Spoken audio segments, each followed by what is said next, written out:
ৰাইজৰ যিটো জনাদেশ সেই জনাদেশলৈ আমি আগ্ৰহেৰে বাট চাইছোঁ আৰু নিষ্ঠাৰে সৈতে আমি এয়া আহিছোঁ সকলো আজি এই গণনা কক্ষত আহিছোঁ গতিকে সেইকাৰণে আমি ইয়াত আগ্ৰহেৰে বাট চাইছোঁ আৰু আমি ন্যায়নিষ্ঠভাৱে আমাৰ সকলো কাউণ্টিং এজেণ্টে আহিছে মোৰ লগত সকলো লাইন পাতি আহিছে তেওঁলোক নিজৰ কাম কাজ কৰিবৰ কাৰণে আগবাঢ়ি আহিছে আৰু ময়ো তেওঁলোকক এবাৰ মাতষাৰ মাতিবলৈ আহিছোঁ কাৰণ চাৰিওফালে কেইবাটাও গণনা কক্ষ আছে আপোনালোকে জানে চাৰিওফালে মৰিগাঁৱত আছে ইয়াতো আছে বেলেগ ক্লাষ্টাৰ আছে মই সকলোলৈকে গৈ পেলাই মই পৰ্যবেক্ষণ কৰিম থাকিম আৰু জনাদেশৰ কাৰণে আগ্ৰহেৰে বাট চাম 26 এপ্ৰিলৰ পৰা 4 জুন দীঘলীয়া অপেক্ষা উৎকণ্ঠা আছিল যথেষ্ট আছে কাৰণ বিজেপি দলৰ যিটো নেতৃত্ব এইকাৰণে উৎকণ্ঠা আগতে আগৰ দশকবিলাকত এনেকুৱা উৎকণ্ঠা নাছিলে কাৰণ এনেকুৱা ধৰণৰ কাৰ্যসূচী কৰিব পৰা এই চৰকাৰৰ এইবিলাক মানুহ তেওঁলোকে যিকোনো পৰ্যায়লৈ নামিব পাৰে এনেকুৱা ধৰণৰ পৰ্যায়লৈ নামিব পাৰে যে আমাৰ সপোনৰো অগোচৰ গতিকে এইবিলাক মানুহৰ অহৰহভাৱে নিৰ্বাচনত জিকাৰ যি ষড়যন্ত্ৰত নামে স্বাভাৱিকতে আমি উৎকণ্ঠিত কিন্তু ইলেকশ্যনৰ কমিশ্যনৰ ওপৰত আমি আশাবাদী যে তেওঁলোকে নিশ্চয় নিৰপেক্ষভাৱে এটা ইমান ডাঙৰ এটা ইনষ্টিটিউশ্যন সেই ইনষ্টিটিউশ্যনৰ তেওঁলোকৰ যিটো দায়িত্ব নিৰপেক্ষতা সেইটো তেওঁলোকে পালন কৰিছে বুলি আমি এতিয়ালৈকে ভাবি আছোঁ দেখা যাওক কি হয়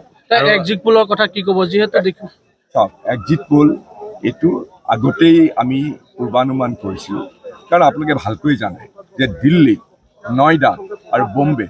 যিবিলাক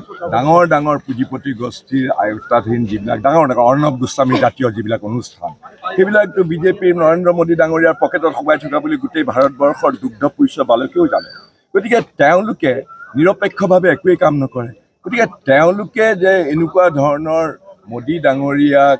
জিকাবৰ কাৰণে বা মোদী ডাঙৰীয়া যে পুনৰবাৰ প্ৰধানমন্ত্ৰী হ'ব সেইটো তেওঁলোকে কেম্পেইন আগৰ পৰাই কৰি আছে আৰু তেওঁলোকে এই যে এক্সিট পোলৰ নামত আমাৰ গোটেই যিবিলাক আমাৰ যিবিলাক বিৰোধীৰ যিবিলাক লোক আছে সেইবিলাকক বিভ্ৰান্ত কৰিবৰ কাৰণে মনোবল হ্ৰাস কৰিবৰ কাৰণে নগাঁও আসনখন আপোনাক সেইটো বেলেগ কথা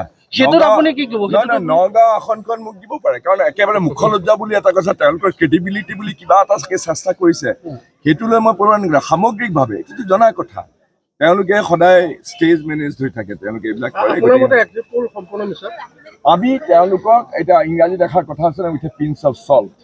আমি এক্সিট পোলৰ আমি জানো যে অতিৰঞ্জিত কৰি আৰু তেওঁলোকৰ যিটো মেথডলজি যিটো লৈ পেলাই তেওঁলোকে এক্সিট পোল কৰিছে সেই সম্পৰ্কে কাৰণ ময়ো এজন অৰ্থনীতিৰ ছাত্ৰ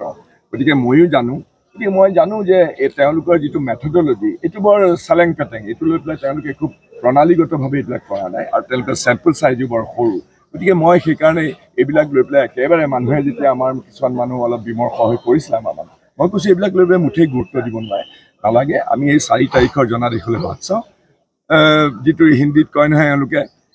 দুধ কা দুধ পানী কা পানী হৈ যায়গা আমি অপেক্ষা কৰিছোঁ আৰু যিটোৱে জনাদেশ দিয়ে সেইটো কথা ঠিক আমি বিনয়ৰ সৈতে শ্ৰদ্ধাৰ সৈতে আমি গ্ৰহণ কালি ভূপেন বৰা ডাঙৰীয়াও আপোনাৰ বাসগৃহলৈ আহিছিলে তেওঁ কৈ এটা কথা কৈছিল যে এইবাৰ ফলাফল আগতকৈ ভাল হ'ব কিমান ভাল হ'ব বা কেনেকৈ ভাল হ'ব যোৱাবাৰতকৈ আমাৰতো ভাল হ'বই আৰু আমাৰ বিৰোধী ঐক্য যিসকল আছে আমি সকলোৱে মিলি গোটেই ভাৰতবৰ্ষতে অতি ভাল হ'ব আৰু বৰ আশাব্যঞ্জক কথা আমি লৈ আছোঁ আৰু কেইঘণ্টামানৰ পিছতে গোটেই কথাবিলাক এবাৰ নিৰ্বাচনত আপোনাৰ যি প্ৰচাৰ আৰু আপোনাৰ যি বৰ্তমান যি নিৰ্বাচনী প্ৰচাৰ চলিছে তাত মুখ্য ভূমিকা লৈছিলে আপোনালোকৰ ৰূপহীয়াতৰ বিধায়ক নুৰুল ডাঙৰীয়া আছে লগত তেওঁ আমাৰ কেম্পেইন কমিটিৰ চেয়াৰমেন আছিল আৰু মই সঁচাকৈ আমাৰ নুৰুল হুদা ডাঙৰীয়াৰ যিটো দক্ষতা আছে সাংগঠনিক দক্ষতা আমাৰ দলৰ ভিতৰত এজন জ্যেষ্ঠ নেতা এজন বিধায়ক আৰু তেওঁৰ সাংগঠনিক দক্ষতাক মই ভূয়সী প্ৰশংসা কৰিছোঁ আৰু তেওঁ স্বাভাৱিকতে এটা বৰ ডাঙৰ ভূমিকা লৈছে কাৰণ আমাৰ গোটেই মোৰ লোকসভা সমষ্টিত কেম্পেইন কমিটিৰ চেয়াৰমেন এখেতে আছে কিছু মুহূৰ্তৰ পিছতে আপুনিও কৈছে ফলাফল ওলাব কিন্তু কৈছোঁ আমি বৰ শক্তিশালীভাৱে আৰু মই আশা কৰিছোঁ প্ৰতিটো ৰাউণ্ডতেই আমাৰ প্ৰাৰ্থী জয়ী হৈ থাকিব লিড লৈ থাকিব প্ৰথমৰ পৰা শেষ পৰ্যায়লৈকে আমি লিড লৈ থাকিম আৰু কমপক্ষে 1 পৰা 1.5 লাখ ভোট লিড লৈ প্ৰতুল বৰদলৈ ডাঙৰীয়া আজি সাংসদ হিচাপে পুনৰবাৰ নিৰ্বাচিত হৈ সংসদৰ মজিয়ালৈ যাব গৌৰৱ গগৈ জিকিব আমাৰ 8খন আসন অসমত আমি পাম আশা কৰিছোঁ আপোনালোকৰ মিডিয়াই এক্সিট পোল যিয়ে নিদিয়ক সন্ধ্যালৈ আপোনালোকে অপেক্ষা কৰক ওপৰৰ ওপৰত তাৱকাল কৰি কৈছোঁ আমাৰ কমপক্ষে 8জন সাংসদ ধুবুৰী আসনখনৰ কথা কি ক'ব ধুবুৰী আসনটো মানে বোধহয় মানে আমাৰ অসমৰ ভিতৰত সকলোতকৈ হাইষ্ট ভোট লৈ ধুবুৰীত জয়যুক্ত হ'ব ধুবুৰী কমত 3 লাখৰ পৰা 5 লাখৰ ভিতৰত লিড থাকিব একেবাৰে যিটো কৈছে কোনো সন্দেহেই নাই কাৰণ স্পষ্ট হৈ গৈছে সেইবিলাক আপুনি নিজেই গম পাব একেবাৰে কাৰণ আৰু সেইটো অসমৰ বাবে মই অসমৰ ৰাজনীতিৰ বাবে বৰ ইতিবাচক কথা কাৰণ হিমন্ত বিশ্ব ডাঙৰীয়াই AIDF-ক ইটো সৰু দুনিয়াখনৰ প্ৰতিনিধিত্ব কৰিবৰ কাৰণে পুতলা যেনেকৈ কৰি দিয়ে উঠাই দিয়ে তেনেকৈ পুতলা এনেকৈ ৰিম'টলি তেওঁ কণ্ট্ৰল কৰি আহিছিলে আৰু এই যিটো ধৰ্মীয় মেৰুকৰণৰ ৰাজনীতি আৰু হিমন্ত বিশ্ব শৰ্মাৰ যিটো পাঞ্চিং বেগৰ ৰাজনীতি সেইটো অৱসান ঘটিব গতিকে এইটো অসমৰ ৰাজনীতিৰ কাৰণে অন্ততঃ উৎকট ধৰ্মীয় সাম্প্ৰদায়িকতা আৰু ধৰ্মীয় মেৰুকৰণৰ ৰাজনীতিৰ অৱসান হ'ব আৰু এটা নতুন গতিৰ সংযোজন হ'ব সেইটো মই